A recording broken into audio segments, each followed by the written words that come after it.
Algumas histórias não têm fim.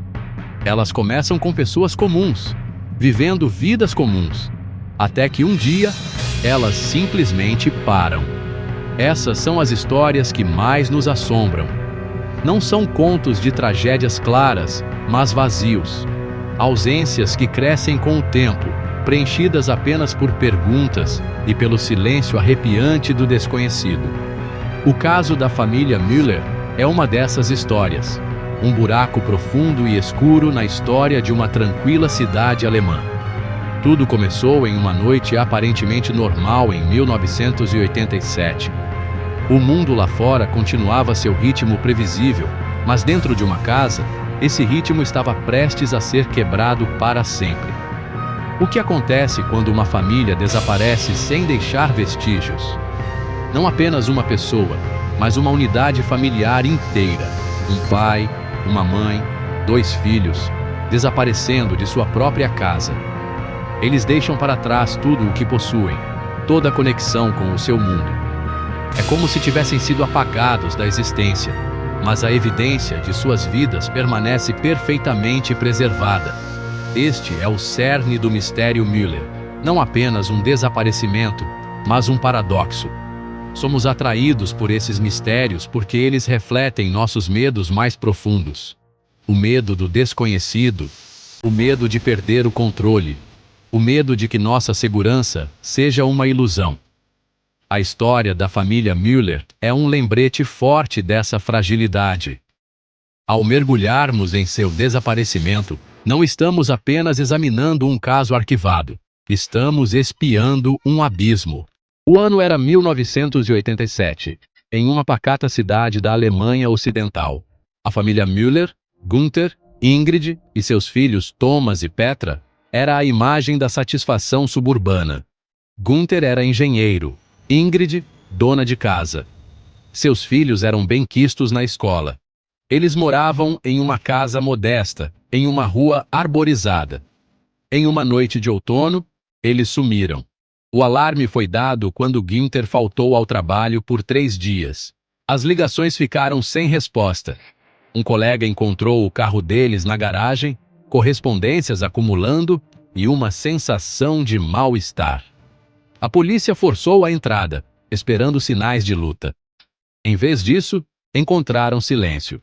A casa estava impecável. Sem sinais de arrombamento, nada roubado. Objetos de valor e passaportes intocados. O cachorro da família estava ansioso, mas ileso. Era como se os Müllers tivessem evaporado, deixando todos os seus pertences para trás. A investigação chegou a um beco sem saída. Para onde uma família inteira poderia ir sem carro, dinheiro ou passaportes? Amigos e parentes não sabiam de nada. Os Müllers não tinham inimigos, nem problemas secretos. A polícia estava perplexa. A cidade foi tomada por um medo silencioso. Este não era um caso típico de pessoas desaparecidas. Era um vazio, um ponto de interrogação que pairava pesado sobre a comunidade. A família Müller havia desaparecido sem deixar vestígios. Dentro da casa dos Müller, o tempo havia parado. A mesa de jantar estava posta para 4. Pratos de comida intocados. As cadeiras estavam afastadas, mas não às pressas. A televisão ainda estava ligada. Um cobertor jogado sobre o sofá. Uma palavra cruzada pela metade na mesa de centro. As mochilas escolares das crianças estavam no corredor. Deveres de casa organizados, a boneca favorita de Petra em sua cama.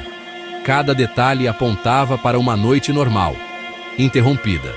A polícia não encontrou pistas, sem impressões digitais estranhas, sem sinais de luta, sem evidências de partida. A casa era uma cápsula do tempo selada, um beco sem saída forense. A falta de evidências era a evidência mais perturbadora de todas. Sugeriu que, o que quer que tenha acontecido, não deixou vestígios no mundo físico. A casa se tornou uma lenda local, um lugar onde o tempo havia parado, preservando os últimos momentos da vida da família Müller. Não era uma cena de crime, mas uma ausência. Em meio à quietude, os investigadores encontraram uma única pista. Um bilhete na bancada da cozinha, na caligrafia de Ingrid Müller. Wir sind nach Hause gegangen. Fomos para casa. O bilhete apenas aprofundou o mistério. Eles já estavam em casa. Era uma metáfora? Os investigadores não encontraram nenhum outro lar em seu passado. A família havia morado naquela casa por mais de uma década. O bilhete era um enigma sem resposta. Somando-se ao quebra-cabeça, os Müllers tinham um sistema de segurança de última geração com câmeras cobrindo todas as entradas. A polícia revisou as fitas, esperando ver a família saindo, mas a filmagem não mostrava nada. Ninguém entrou ou saiu durante a noite do desaparecimento. O sistema estava em perfeito funcionamento, sem pontos cegos. Era como se os Müllers tivessem simplesmente desaparecido de dentro de sua própria casa. O bilhete dizia que eles foram para casa, mas as câmeras insistiam que eles nunca saíram. A contradição criou um quebra-cabeça que desafiava a lógica. Sem evidências, o vazio foi preenchido com teorias. Alguns acreditavam em um sequestro meticulosamente planejado, mas não havia motivo ou sinal de luta. Outros sussurravam sobre seitas ou sociedades secretas, mas os investigadores não encontraram ligações. A teoria mais extraordinária sugeria abdução alienígena. O bilhete "Fomos para casa", interpretado como um retorno a outro mundo. A polícia descartou, mas o público estava cativado. Cada teoria lutava com os fatos, sem motivo, sem evidências, sem vestígios. A verdade permaneceu elusiva. O mistério Müller se tornou um espelho, refletindo nossos medos e crenças. Por quase 2 décadas, o caso ficou adormecido. Até 2005, quando uma misteriosa fita VHS chegou à delegacia de polícia. A filmagem mostrava a casa vazia dos Müller, exatamente como foi encontrada em 1987. Sobre as imagens, sussurros fracos podiam ser ouvidos. Especialistas em áudio isolaram 2 vozes, não as dos Müllers. Uma sussurrava: "Das Haus hat sie nie gehen lassen." A casa nunca os deixou ir. Outra voz chorava suavemente ao fundo.